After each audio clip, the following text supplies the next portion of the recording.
Hi, welcome to another video on cognitive development. This time we're going to be focusing on Jean Piaget's stage theory.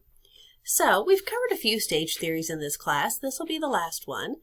According to Piaget, there are 4 stages that we go through in terms of how we think about things and how we process information. But first, let's take a moment to promote disequilibrium. So we talked about this with Piaget's main ideas, that he believed that by promoting disequilibrium or making our students curious, we induce them to want to learn. So I thought I'd try a few of these in today's presentation. Take a look at this meme. Have you ever wondered why kids are always picking things up and putting them in their mouths? Whether it's your car keys, your remote control, or a piece of food off the floor? Well, hopefully things like that we're going to try to understand today as we go through these stages. So let's jump in with our first stage. So our first stage is called sensory motor. This is one of those great words that kind of tells you what it means by looking at it. So what does sensory mean to you? Sensory. Well, if that makes you think of your 5 senses, you're on the right track. Okay, what about motor? What are motor skills, especially in infants? Well, if you're thinking about crawling and grasping and walking, again, you're on the right track. So in the sensory motor stage, this is when infants are using these 2 things, their senses and their motor skills, to try to learn about their environment. So, what is one of your senses? Taste. This is one of the reasons why infants tend to pick up everything and also touch. They want to pick it up and they want to touch it. And they want to put it in their mouths, sometimes regardless of what it is. This also fits in with constructivism. So they're curious, they want to learn about objects. That's one of the ways that they test them. Here's a short video just to introduce the sensory motor stage. Let me start that again. Okay. 1. The sensory motor stage, ages birth to 2.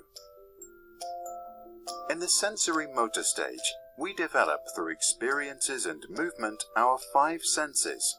Our brain wants to see, hear, smell, taste and touch as much as possible. First, we start with simple reflexes, and soon after we develop our first habits. From 4 months old, we become aware of things beyond our own body, and then as we get older, we learn to do things intentionally. We start becoming curious about everything. We want to smell flowers, taste food, listen to sounds, and talk to strangers. To explore more, we move. We learn to sit, crawl, stand, walk, and even to run. This increased physical mobility consequently leads to increased cognitive development. All right, so you can again see just simply a different way of explaining the fact that they are curious about their environment, they're building knowledge, and they're doing so through what they have, which are their senses and their motor skills. Let's continue. So in the beginning of this stage, they are what we call reflexive. And by reflexive, I mean that they behave without really thinking. They're using their reflexes. And below, I've provided some examples of the reflexes that they have. So for instance, the tonic neck reflex. If you lay them flat on the back, they often strike what we call the archer's pose. That is an adaptive reflex. It prevents them from rolling over. The grasping reflex, that if you put pretty much anything in the palm of their hand, they will grasp it, whether it's your finger or something else. That is actually also an adaptive reflex. Here's a picture of my daughter shortly after bringing her home from the hospital. Now, when I would put my finger in the palm of her hand, she would grasp it. Now, I know that it's a reflex. I know she's not doing it on purpose, but it's a reflex that's helpful with bonding because when she does this, any parent or caregiver goes, "Aw, she's holding my finger," when in reality it is simply a reflex, done without prior thought. But again, this is a transformative stage. So they transform into beings that are reflective, capable of doing things on purpose. They will reach out and grab your hand because they want to hold your hand, not because it's a simple reflex. There are a lot of ways that we see this. Piaget even broke this down into 6 substages. So even little things like blowing spit bubbles. So at first they simply do it because they don't even realize that they're doing it. And then perhaps they think that it's fun because it feels funny, or they see their caregiver respond in a certain way and they like the way their caregiver responds and they start to blow more and more spit bubbles on purpose, reflectively. And same thing goes with reaching for objects, and they start to do things again deliberately. Another big accomplishment of this stage is trial and error. Now, as adults, we still use trial and error. I mean, how many of you, when your computer or your TV or your router isn't working, you simply unplug everything and plug it back in to see what works? That's trial and error. Basic trial and error starts during this first stage. And you can also do a lot of things, set up a lot of active play kinds of scenarios to help them develop some of these early problem-solving skills. Now, here's another one of those disequilibrium moments. Why does this happen? Well, this is a bigger surprise than that time Peter vanished into thin air. Hey, Stewie, peekaboo. Yes, I see you, fat man. Where's Daddy? What? Where did you go? Oh, this is impossible. I can hear you, but I can't see. Really, must really be gone. Peekaboo. Ah! How the hell did you do that? Look, I thought you disappeared. Otherwise, I wouldn't have picked mine. Oh, great, leave when I'm right in the middle of a sentence. So why do they do that? I mean, not obviously the way that Stewie did, but why is peekaboo so fascinating to them? Why do they respond in such a surprising manner when things appear and reappear, shall we say? This relates to another thing that Piaget was interested in studying, one of their big accomplishments during stage 1, which is called object permanence. Now, as adults, we kind of take it for granted that if someone leaves the room, we know that they still exist. If you hide underneath the covers, I know you're still there, you're just under the covers. Very young infants don't necessarily know that. It's like that idea, out of sight, out of mind, with very young infants. If they can't see something, they don't necessarily understand object permanence, that objects are permanent even if they cannot see them. Their reality is what is right in front of them. So object permanence develops around 4 to 7 months. It differs for each child, but there are a lot of ways you can study this, or just simply look at it with a young infant. So let's say they have a toy. Let's say they want your dry erase marker. And you don't want them to have this, because what if they stick it in their mouth and they get ink all over them? So you take it and you hide it. If they are very young, they will stop looking for it because they think it no longer exists. So here, let's watch a short video so you can get an idea of how researchers study this. Basically, we take objects and we hide them and we see whether or not they look for them. New babies aren't quite sure what happens to objects when they leave their sight. Sky's mom keeps disappearing and reappearing. No wonder peekaboo is so much fun.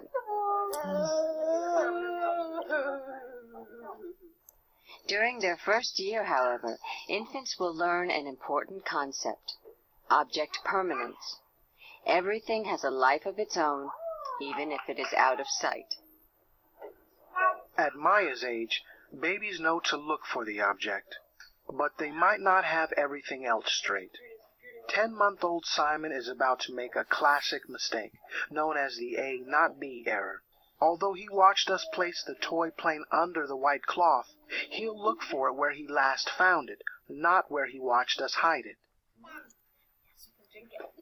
If a 1-year-old can't find an object they want right away, they're likely to give up looking.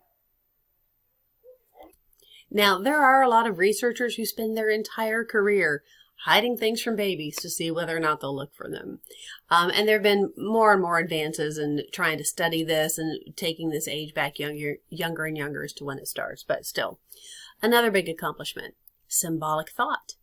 This is the ability to use a symbol to represent an object. Now, this starts during stage 1. So think of it this way. So if first words begin around age 1, that is during the sensory motor period, words are also indicative of symbolic thought. So the idea that the word milk represents this thing that they want to drink that satiates their thirst or their hunger. You can also see this in the use of sign language in infants.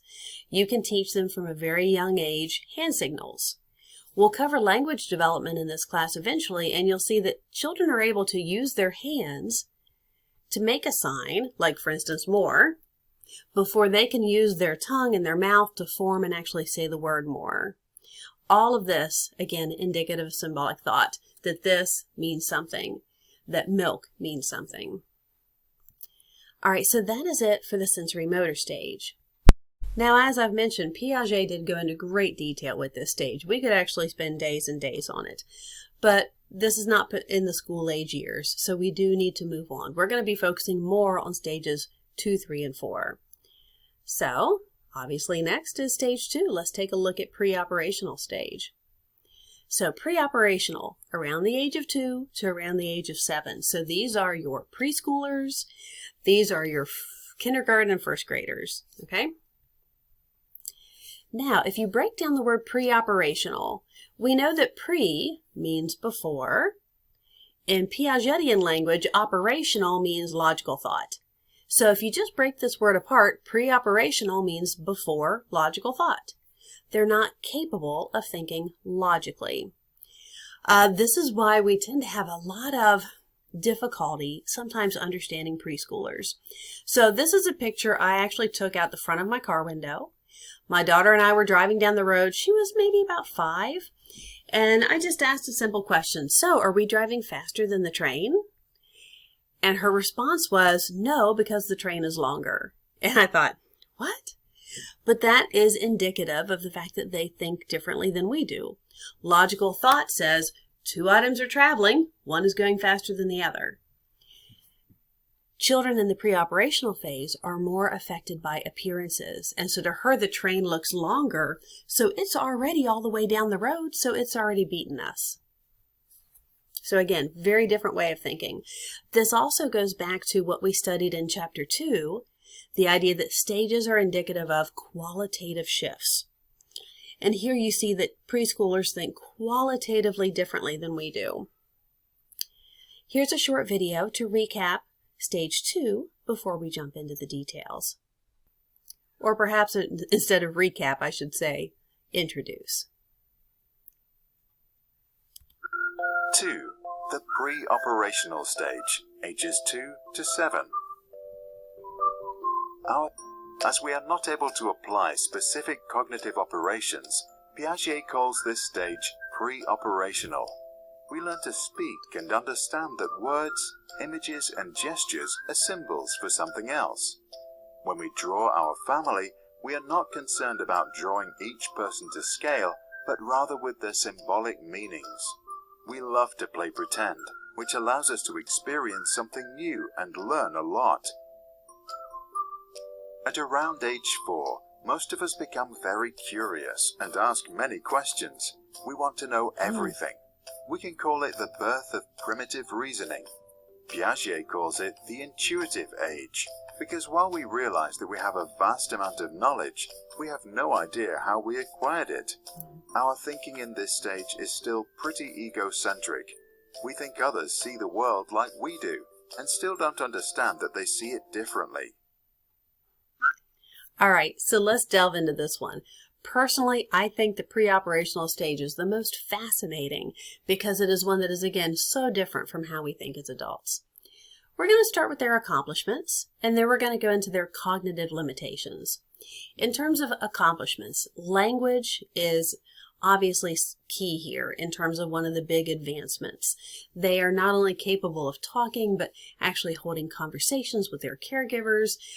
This really greatly improves their social relationships. Another big accomplishment is pretend play, and that was mentioned in the video. So not only do they love engaging in pretend play, but it starts to become more and more complex throughout stage 2. You can also see the use of symbolic thought in pretend play. So they can pick up something like a dry erase marker and pretend like it's a microphone, or pretend like they're brushing their teeth with it. Again, all of that is indicative of symbolic thought used during pretend play. And although to us, play might simply look like fun, something unnecessary, play is really quite essential for their cognitive growth. And this is, what makes up the majority of their day. So again, pretend play, very important during stage 2.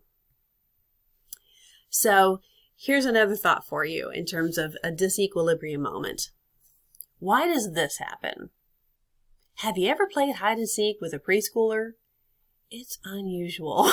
So I actually played, the first time I did this, the girl was maybe 4, and I walked into the bedroom and I literally saw this. This was not the picture. I found this one online. And I thought, does she really think she's hiding from me? Let's take a look and see if we can understand why this occurs. In the world of preoperational limitations, the most interesting one is that they are not able to see things from someone else's perspective. Okay, let's go back. Boop, boop. Not able to see things from someone else's perspective. So from their perspective, all they see is darkness, a black sheet in front of them. They don't think about the fact that you are on the other side of that curtain and you can see them from the waist down. They don't think about the fact that you see things differently than they do. It is a true cognitive limitation. It is not that they are selfish. It is not that they are self-absorbed. When we use this word egocentrism as adults, this is what we're talking about. When we think that someone is stuck up or too self-centered or self-focused. It is different in the way that we use it cognitively for young children. With young children, again, it is that they are unable, not that they're choosing to be that way. This affects all kinds of things. It affects their speech, their behaviors, the way they interact with other people. Okay, so I moved that cartoon down so that you could see it. So you can see here these 2 young boys are having a conversation, and it really illustrates this idea of egocentric speech. So it goes, my dad's a policeman. I have a really big dog. He caught a robber once. He licks my face all the time. Do they appear to even be listening to each other? With egocentric speech, what happens is they talk without really keeping in mind what the other person is saying, what the other person already does or doesn't know, and they don't always listen all that well. And here where I said that it affects their interactions with others, especially if we have siblings or children around the same age, you're going to see a lot of arguing. And you're going to think, why do they fight all the time? Why can't they take turns? Why can't they share? Because in their mind, it's always their toy. It's always their turn. They have a hard time recognizing the other person's needs or the other person's possessions. Also, if they are asked to buy a gift for someone, they will buy a gift that they like. So here's Grandpa saying, why, Jimmy, just what I wanted, Grand Theft Auto. Jimmy here didn't even think about the fact that Grandpa may not play video games. To Jimmy, this is a perfect gift because what little kid doesn't love video games? Similarly, you can see this in how they play also with their pets. So these are the 2 cats we had when my daughter was in this stage, and you can see how she really treated them like they were another kid. Put bowls on them for hats.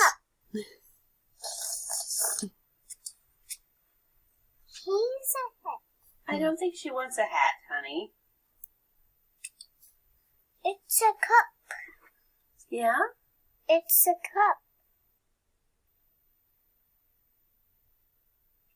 I don't think the cat is too amused. So, honestly, the cats didn't like her all that much because she treated them like they were another little kid because to her, that's how she would think they would want to be played with. So what else do we see? This can, again, make them appear to be either self-centered, uncaring. That is not true, and you really shouldn't mistake those behaviors this way. It truly is a cognitive limitation. It has nothing to do with how much they care or their hearts. Now, egocentrism can also occur in adults. Now, this is obviously a way of making fun of it, but when we see egocentrism later in life, starting around the teenage years, it's more of a choice. People can choose to be self-centered. With children, they can't make that choice yet. It's simply an inability. One of the best ways to really drive this point home is the 3 mountains task. Because I remember the first time I took intro psych and my professor went over this, I thought, kids are just selfish. We're just trying to make excuses for them. You know, I had never babysat. I hadn't been around children all that much. And then she showed us the 3 mountains task. And it was a light bulb moment for me when I went, wow, They really don't know how to do this. So let's go over the 3 mountains task to show you how it really is a cognitive limitation. So you bring a child into a room. You typically have 3 mountains. You typically want a large one, a medium one, and a small one. You have them walk around the room, look at the mountains, have them look at it from different perspectives.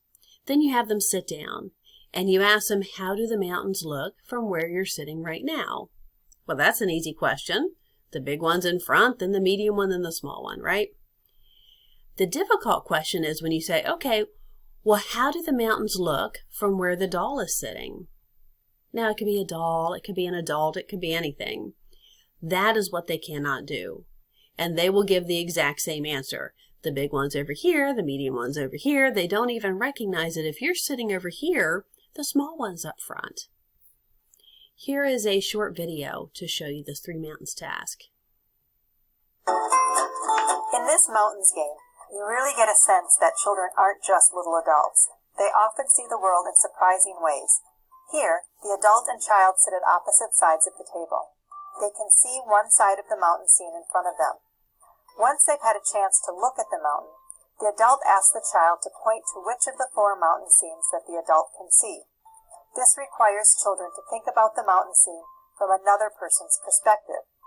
Often, younger children like 5-year-old Braden, they point to the mountain scene that corresponds with their own perspectives of the mountains and not the adults. And again, you can try this at different ages to see at what point this leaves. I had one last one I wanted to show you when it comes to egocentric play. This is another way they might play hide and seek. So this is my daughter, and pardon my messy bedroom, but these are 2 examples of me walking into her playing hide and seek.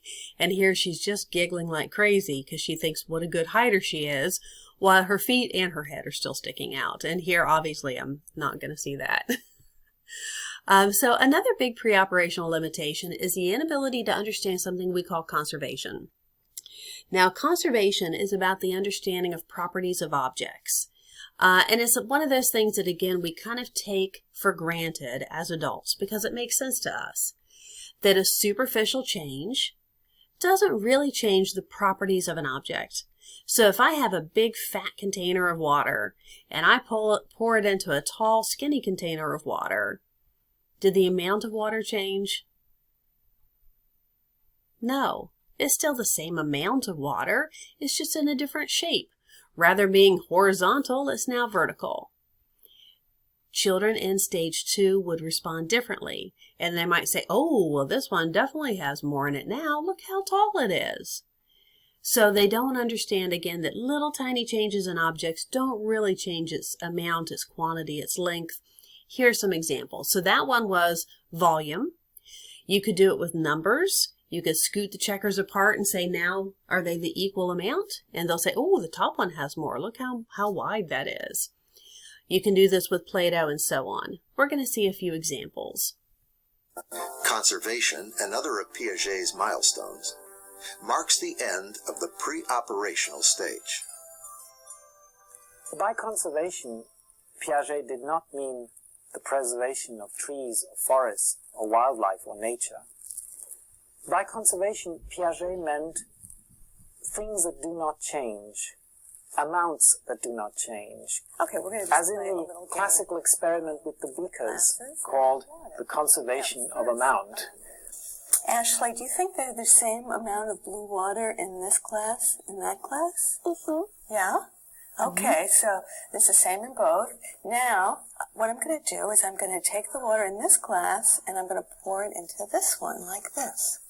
The shape changes, but the amount stays the same or is conserved. Okay, now Ashley, is there the same amount of water in this one and this one? Or does this one have more water or does this one have more water? That one That one what? has more water. That one has more water? Why does it have more water? Why do you think it has more? Because you poured it in there. Okay, because I poured it in there. All right, great. And so, I mean, you can see what a fun example that is. And so they always had follow-up questions. Why does it have more water? And the little girl said, because you poured it in there. Or sometimes they'll say, because it's so tall. Now, I tried this at home with conservation of mass using Play-Doh when my daughter was near the end of this stage. I think she was maybe about 6 and a half. This is Sarah. Sarah is 6 years old. Sarah, what do you see in front of you? Two balls of Play-Doh. Are they the same size? Yes. Do they seem to have the same amount of Play-Doh in them? Yes. Okay, now what if I do this? Now, do they still have the same amount of Play-Doh, or does one have more Play-Doh than the other? One has more. Which one has more? Why does it have more? Because you flattened it. Yeah? And so now it has more Play-Doh? Yes. All right, thank you. Now, we'll actually come back to that video and see a part 2 of it in our next video on Piaget stages, but let's continue. So why do they have a hard time with conservation? There are 2 reasons. First of all, they have a hard time with what we call mental reversibility. So reversibility means they have a hard time in their head thinking, if I were to take that Play-Doh and roll it into a ball, they'd be the same size again. Or with the beakers of water, to realize that, oh, if I poured it back into the regular container, they'd be the same. So they can't mentally reverse an object. That's one problem. The other problem is what we call centration. They are too focused on superficial appearances. Does it look taller? Does it look bigger? With my daughter, when I squashed the Play-Doh and suddenly it was a fat disc, when she's looking down at it, it probably looks bigger to her. That's centration. So like Dennis the Menace here saying, cut it up into a lot of slices, Mom, I'm really hungry. A little kid might think that more slices is somehow more pizza than one big slice. That number matters. So here's a fun video showing the importance of superficial appearances to preschoolers. So a little girl's playing peekaboo with her dad.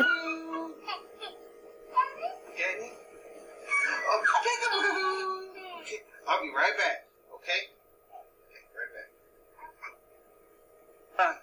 Now, while he was gone, he shaved off his beard to see how she would react. We're good. Hold it, stop it there. What? Ready, peekaboo? Ready? Peekaboo! Peekaboo! Where's Daddy? Peekaboo!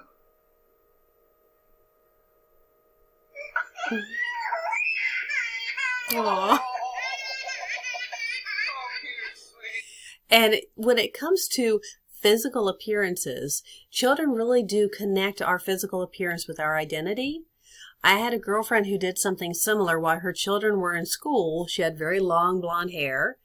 She decided to get a radical haircut, and she got it chopped very short, about 2 inches perhaps at the longest, and her roots were brown.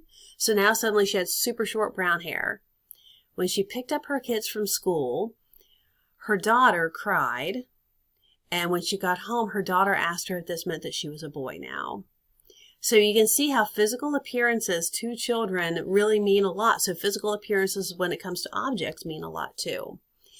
So the understanding of conservation develops at different rates. So you might develop the conservation of mass before you develop the conservation of volume. It's not like all at once it clicks and suddenly this all makes sense. It can take a couple of years for all of the buttons to click when it comes to conservation and to understand all the various types of properties and objects that this can affect. So the way it typically works, conservation of volume usually occurs first, especially if they have a lot of experience with pouring beverages in cups or playing with cups of water in the bathtub. Experience drives your development through these stages. So the more experience you give them with objects and to manipulate objects through constructivism, the quicker they will move through these stages. All right, so that's the end of part 1. So we did stage 1 and stage 2. We will do stage 3 and stage 4 in the next video. So see you then. Thank you.